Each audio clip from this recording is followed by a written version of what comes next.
할렐루야. 하나님께 예배하는 여러분들을 주님의 이름으로 환영합니다. 함께 찬송하지요. 384장 찬송입니다. 384장. 나의 갈 길 다가도록 예수 인도하시니.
사랑과 은혜가 충만하신 우리 아버지 하나님, 하루의 인생길을 주께 맡겨드립니다. 주께서 거두시면은 오늘 그의 나라에 들어가야 할 사람들, 무엇이 그토록 우리 가운데에 많은 것들을 포기하지 못하게 하는지 모릅니다. 이 새벽에 우리에게 성령의 충만함을 더하실 때에 우리가 우리 자신들을 부인하게 하여 주시고 우리 육체가 뒤집어 쓸 수밖에 없는 여러 가지의 것들을 하나님이 제하여 주시어서 온전히 그리스도 예수 부르시는 그날까지 주신 은혜의 시간들 가운데 살아가는 것을 감사하며 또 그 가운데 주의 복음을 전할 수 있는 저희들의 삶이 되기를 원합니다. 주께서 불게 하시면 날아갈 수밖에 없는 것이 우리의 인생인데 무엇이 그토록 우리 가운데에서 고집이 되어지고 또 우리의 자존심이 되어졌는지 모릅니다. 주의 성령이 우리의 심령을 이 시간도 말씀과 그의 은혜 가운데 새롭게 하여 주시어서 오직 변하지 않는 하나님 말씀과 주가 살아계서 우리를 인도하시는 그것 가운데 붙들린 바가 되게 하여 주옵소서. 아버지, 높고 기이한 것을 바라보는 것이 아니라 젖된 아이가 그의 어미의 품에서 그의 어미의 품을 바라보는 것처럼 그 심령으로 하나님을 향해 나갈 수 있는 저희들 되게 하여 주옵소서. 예수님 이름으로 기도하옵나이다. 아멘. 함께 대하실 말씀은 디모데후서 4장 말씀입니다. 디모데후서 4장 오늘 6절로부터 8절 말씀 같이 보십니다. 신약성경 346면에 해당하고 디모데후서 4장 6절로부터 8절 말씀, 우리가 여러 차례 익히 알고 있는 말씀이지만 다시 한번 봅니다. 신약성경 346면에 디모데후서 4장 6절로부터 8절 한 절씩 번갈아 읽으시고 끝절 같이 읽죠. 전자와 같이 내가 벌써 부어지고 나의 떠날 시각이 가까웠도다.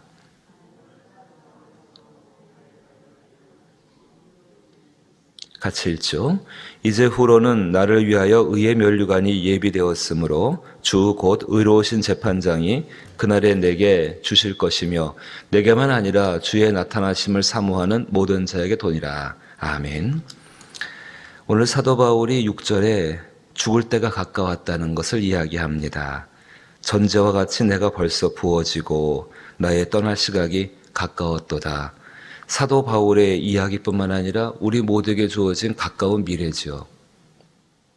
이 미래 앞에서 자유로울 수 있는 사람은 아무도 없습니다. 전제와 같이 내가 벌써 부어지고 나의 떠날 시각이 가까웠도다. 나의 떠날 시각이 가까웠도다. 사랑하는 성도 여러분, 이 말씀을 꼭 기억하셨으면 좋겠습니다. 우리 모두는 떠날 시각이 가까운 것 가운데 사는 사람입니다. 다윗이 요나단에게 이렇게 말했지요. 죽음이 한 걸음 앞에 있다고. 하나님께서 부르시면 언제든지 가야 되는 것이 우리들 아닙니까? 언제든지 부르시면은 아무리 이유가 있어도 여러 가지 상황들이 있어도 마음에 간절하고 안타까운 거 있어도 다 놓고 떠나야 되는 것이 우리의 모습입니다. 근데 이것을 너무 많이 잊고 사는 우리의 모습 아니겠습니까? 이것을 기억하고 있을 때 우리 삶 가운데 하나님이 주신 은혜 가운데 살아가는 것들이고 조금 더 정확히 말한다면 하나님이 허락하신 시간 가운데서 많이 무엇인가를 할 수 있는 저희들이라는 것을 또 깨달을 수 있게 되기를 부탁을 드립니다. 이것이 우리를 슬프게 하는 것이 아닙니다. 나의 떠날 시각이 가까웠도다. 이 사실이 있기 때문에 우리는 행복합니다. 이 사실이 있기 때문에 이것이 만약에 없다고 한다면 우리는 그리스도와 함께 거할 수 있는 시간이 정말 너무나 멀리 있어서 그것이 우리를 힘들고 어렵게 하죠. 하지만 이것이 있어서 감사한 것입니다. 그 시간 동안에 하나님께서 허락하신 시간 동안에 먹고 마시고 때로는 싸우기도 하고 때로는 여러 가지 이상한 일도 겪기도 하고 때로는 감사하기도 하고 이 땅 가운데 누리는 모든 것들이 하나님이 부르시는 그 시간까지인 것을 기억하셔야 합니다. 조금 더 가치 있게 산다고 한다면 어떤 것이겠습니까? 조금 더 사랑하고 조금 더 용서하고 조금 더 이해하고 이것들이 내 자존심과 내 삶을 좀 더 복되게 가치 있게 만드는 것, 빛나고 높게 만드는 것 때문에 그렇게 하는 것이 아니라 그리스도를 닮아갈 수 있는 시간이 이 땅에서 그 시간밖에 없기 때문에 그렇지 않습니까? 영원한 천국에 들어간 연후에는 아무리 아쉬워도 글쎄요, 천국에서 아쉬워할 마음이 있을지 모르겠지만 말입니다. 아무리 생각 가운데 아쉬워도 천국에 들어간 연후에는 그리스도를 더 닮아가기 위해서 애쓰고 수고할 필요가 없겠지요. 이미 그리스도 안에 계시니까는요. 오직 그리스도를 닮아갈 수 있는 시간은 이 땅밖에 없다는 것입니다. 그런데 이 땅을 살아가는 동안에 우리는 우리 그리스도를 닮아가기 위해서 애쓰는 것이 아니라 우리 안에 있는 작은 자존심들, 또 우리 안에 있는 나의 고집들, 나의 생각들, 내가 붙들고 있는 것들, 그 붙들고 있는 것이 확실하다고 말도 못하는데 정말 한 60%, 70%그 정도의 확신을 가지고서 그것이 전부인 것처럼 살고 있는 것이 우리들의 모습 아닙니까? 나의 떠날 시간이 가까웠도다. 어쩌면 이 예배실을 밖에 나가서 바로 그 시간일지도 모르고 그것이 10년 뒤일지 모르고 그것이 20년 뒤일지 모르고 아무도 모릅니다. 하지만 주님은 분명히 기억하며 살기를 원하십니다. 떠날 시간이 언제나 가까웠다는 사실을. 감사할 것이 있습니다. 그 시간까지 사도 바울이 감사했던 것처럼 7절 말씀 보니까 나는 선한 싸움을 싸우고 나의 달려갈 길을 마치고 믿음을 지켰으니 그 과정에 하나님이 함께 하셨다는 것이 감사한 것 아니겠습니까? 모든 지나온 시간의 인생의 시간들을 전부 100점으로 살 수는 없지 않습니까? 완벽하게 만점으로 살아서 이 모든 것이 기쁨이 되는 것이 아니라 그 살아오는 시간 가운데에 하나님이 이렇게 하셨다. 바울은 고백하는 겁니다. 선한 싸움을 하나님의 은혜 가운데 싸울 수 있었다. 그의 싸움은 영적인 싸움이었습니다. 복음을 전하기 위해서, 그리고 그리스도 예수가 이 땅 가운데 행하신 것처럼 많은 사람들의 영혼을 구원하기 위해서 그 일을 했던 것, 어떤 핍박과 박해가 있어도, 어떤 모략들과 어떤 정말 험한 것들이 있어도 그는 그것을 포기하지 않았습니다. 나의 나된 것이 하나님의 은혜라고 고백할 수 있던 것은 그 모든 것이 하나님의 은혜였고, 그 싸움을 싸울 수 있었다는 사실 자체가 감사한 것입니다. 어쩜 지금 우리 코로나19 때문에 굉장히 신앙생활 하기가 힘든 조건과 여건들이 될 수도 있습니다. 하지만 기억해 보십시오. 이렇게 하루 한 걸음 한 걸음을 걸어갈 수 있는 것이 하나님의 은혜인 것을 깨닫고 믿고 감사한다고 한다면 얼마나 우리의 삶 가운데 내가 지나가는 오늘 하루길, 아니 내일이 어떻게 될지 모르지만은 그 내일 가운데에도 여전히 감사함으로 살아갈 수 있게 될 것입니다. 그 감사 가운데에서 나 자신은 사라지고 오직 내 안에 살아계시는 그리스도 예수를 따라가고자 하는 그 믿음만이 남게 될 것입니다. 달려갈 길을 마쳤다라고 이야기합니다. 목적지에 도달할 수 있었다는 것이 얼마나 감사한지, 어쩌면 하루하루 하나님이 주시는 인생의 목표가 있을 것입니다. 그 목적지까지 한날의 삶을 통하여서 비록 내가 보기에는 괴롭고 어렵고 지루하고 답답한 하루길이 될 수 있다 할지라도 그 가운데 반드시 하나님이 우리 안에 계시는 그리스도 예수를 통해서 이루시는 하나님의 목적이 있기에 그 목적이 이루어지고 있음을 감사할 수 있는 것, 이것이 우리 가운데 재산 아니겠습니까? 마지막 중요한 거 한가 있죠. 그렇게 걸어가면서 믿음이 지켜지지 않는다고 한다면, 선한 싸움을 싸우고 나의 달려갈 길을 마치고 믿음을 지켰다. 바울이 왜 끝에 가서 이 믿음을 지킨 것을 정말로 감사하고 있을까요? 믿음을 주신 분은 하나님이십니다. 얼마나 우리 자신들이 우리의 길을 정말로 그리스도 예수의 이름으로 이 땅을 살아가고 있으면서도 하나님이 우리 가운데 주신 믿음을 지키는 삶이 아니라 내 안에는 나의 신념을 지키기 위해 사는지를 모릅니다. 믿음을 지켰다. 얼마나 바울이 이것을 감사하고 있는지를, 믿음을 처음 만났을 때의 그 감격과 그 기쁨, 구원을 처음 얻었을 때에, 나의 죄가 용서되어졌을 때에 나 같은 죄인이 정말로 거룩하신 하나님께서 용납하시는 것을, 나를 관용하시는 것을 경험했을 때에 그 감사와 기쁨, 그 기쁨이 사도 바울은 이 땅을 마치는 그 시간까지, 정말로 떠날 시간이 가까운 그때까지 잃지 않고 그의 마음 안에 살아있었고, 그것을 그렇게 하신 분은 하나님 그분이셨습니다. 우리 모두에게도 이 놀라운 하나님의 역사가, 이 믿음을 지키게 하는 역사가, 구원을 처음 받았을 때의 감격과 그리스도 예수를 처음 만났을 때 하나님이 나 같은 사람 관용해 주시고 용납해 줄 때 그 받았던 그 한없는 심령의 기쁨이, 그 첫사랑이 항상 지켜지고 회복될 수 있기를 주의 이름으로 축복합니다. 8절 말씀 보시니까는 변하지 않는 소망 한 가지가 있습니다. 이제 후로는 나를 위하여 의의 면류관이 예비되었으므로 주 곧 의로우신 재판장이 그날에 내게 주실 것이며 내게만 아니라 주의 나타나심을 사모하는 모든 자에게 도니라. 두 가지를 볼 수가 있죠. 한 가지는 자기 자신을 위해서 하나님께서 무엇을 예비해 놓으셨는지를 사도 바울은 떠날 시간이 가까워지면 질수록 선명하고 분명하게 알게 되어집니다. 죽음은 허무한 것이 아닙니다. 죽음은 그리스도인들에게 정말 요한계시록에서 말씀한 것처럼 지금 이후로 주 안에서 죽는 자는 복이 있도다 말씀하신 것처럼 죽음은 이 땅의 모든 진짜 허무한 것들을 벗어버리고 그의 확실하고 분명한 영광에 내 들어가는 그 시작이 되게 될 것입니다. 그 시작 가운데 무엇으로 시작하는가? 이 땅에서 아기들이 태어났을 때 울면서 시작하지요. 하지만 우리가 죽음 이후에 그의 나라에 들어갈 때는 의의 면류관을 받아 쓰는 그 기쁨으로 시작하게 될 것입니다. 또 한 가지가 있습니다. 뒤를 보게 되니까는 이것이 내게만 아니라 주의 나타나심을 사모하는 모든 자에게 도니라. 복음을 전했고 함께 살아가면서 함께 그리스도인이라 불리는 그 사람들도 이것을 받아야 하지 않겠습니까? 나만 받는 것으로 끝난다 한다면 너무 우리 마음이 좁은 것 아닐까요? 사도 바울이 마지막까지 떠날 시간이 가까워지면 질수록 좀 더 분명히 하게 되는 것이 하나님이 나를 위해서 예비하신 면류관이 있다는 그 사실 한 가지하고, 기쁨으로 나의 삶이 새롭게 시작된다는 그 분명한 사실 한 가지하고, 또 한 가지, 그의 심령 가운데는 간절한 간구와 기대가, 함께 살아가는 사람들이, 주의 나타심을 사모하는 모든 사람들이 이 면류관을 받아 쓰는 것을 사도 바울은 소망하고 있었다는 사실입니다. 인생 중에서 가장 수고로운 것이 있다 한다면은 자녀를 기르는 자식 농사라고 부르지요.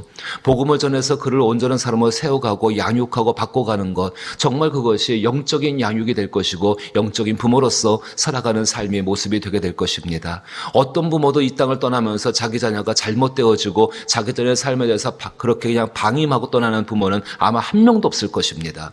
우리는 영적인 삶을 살아가면서 함께 살아가는 사람들의 영혼이 과연 어떻게 될 것인가를 생각해 보며 그 영혼에 대해서 어떤 책임을 가지고 살 것인가, 이 무겁고 엄중한 이야기를 들을 때에 사도 바울의 소망이 얼마나 간절했는지를 또한 알 수가 있습니다. 복음을 전했습니다. 그리스도 예수를 전했습니다. 그 예수로 말미암아 함께 천국에 들어갈 사람들이 되어졌는데, 저들이 끝까지 믿음을 지키지 못한다고 한다면, 저들이 달려갈 길을 다 달려가지 못한다고 한다면, 저들이 정말 저들 안에는 소망 가운데에서 선한 싸움을 싸우는 것이 아니라 자기를 위한 여전히 옛날에 속한 더러운 싸움을 싸우고 있다고 한다면, 사도 바울은 그것이 안타까웠는데, 그 모든 것들이 하나님의 은혜였고 자기에게 베푸셨던 은혜가 있기에 다른 이도 그렇게 그 은혜 가운데 이끌림 받을 것을 간절히 기대하고 있는 것입니다.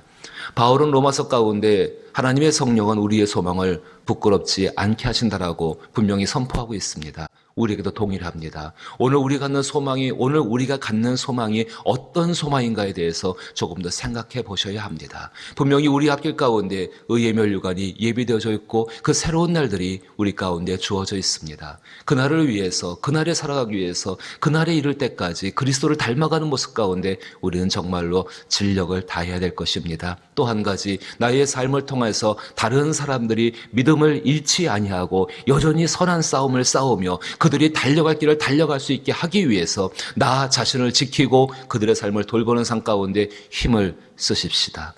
그래야 할 때 하나님의 놀라운 성령이 우리의 소망을 부끄럽지 않게 하시고 이 땅 가운데 일어나는 모든 일 가운데 우리를 분명한 그리스도인이요 회개하여서 천국에 가까이 가는 사람으로 이끌어 가실 줄로 믿는 것입니다. 그리스도 예수의 말씀이 옳습니다. 아무든지 나를 따라오려거든 자기를 부인하고 제 십자가를 지고 내 뒤를 좇을 것이니라. 사랑 많으신 아버지 하나님, 우리의 길이 이와 같이 되게 하여 주옵소서. 떨어지지 말게 하여 주옵시고 이 일을 이루기 위해서 우리 가운데 찾아오시는, 우리 가운데 또 일어나 말씀하시고 역사하시는 성령 앞에 모든 것을 열어드리게 하여 주옵시며 받아들이게 하여 주옵시고 진실로 이 성령의 음성을 따라갈 수 있는 한날의 삶 되게 하여 주옵소서. 예수님 이름으로 기도하옵나이다. 아멘. 하늘에 계신 우리 아버지여, 이름이 거룩히 여김을 받으시오며 나라의 임하옵시며 뜻이 하늘에서 이룬 것 같이 땅에서도 이루어지이다. 오늘날 우리에게 일용할 양식을 주옵시고 우리가 우리에게 죄 지은 자를 사하여 준 것 같이 우리 죄를 사하여 주옵시고 우리를 시험에 들게 하지 마옵시고 다만 악에서 구하옵소서. 대개 나라와 권세와 영광이 아버지께 영원히 있사옵나이다. 아멘. 이 말씀을 기억하시면서 자기 자신을 돌아보면서 기도할 수 있게 되기를 부탁을 드렸고, 이 나라와 이 땅을 위해 기도해 주시고 또 특별히 이 땅에 있는 교회들을 위해서 기도해 주시게 되기를 부탁을 드렸고, 우리 교회를 위해서 기도하실 때는 4대 목표를 놓고 기도하시길 바라며, 피택받고 임직을 기다리는 분들이 성령의 은혜 가운데에서 말씀과 기도로 준비되게 하여 주옵소서라고 기도하시고, 또 특별히 수험생들을 위해서 함께 기도해 주시고, 병들고 환난당한 사람들, 어려움에 있는 사람들을 정말 저들을 위해서 중보할 수 있는 여러분 되길 부탁드리고, 구원받을 영혼들을 위해서 기도하는 일은 쉬지 않으시게 되기를 원합니다. 함께 기도하십시다.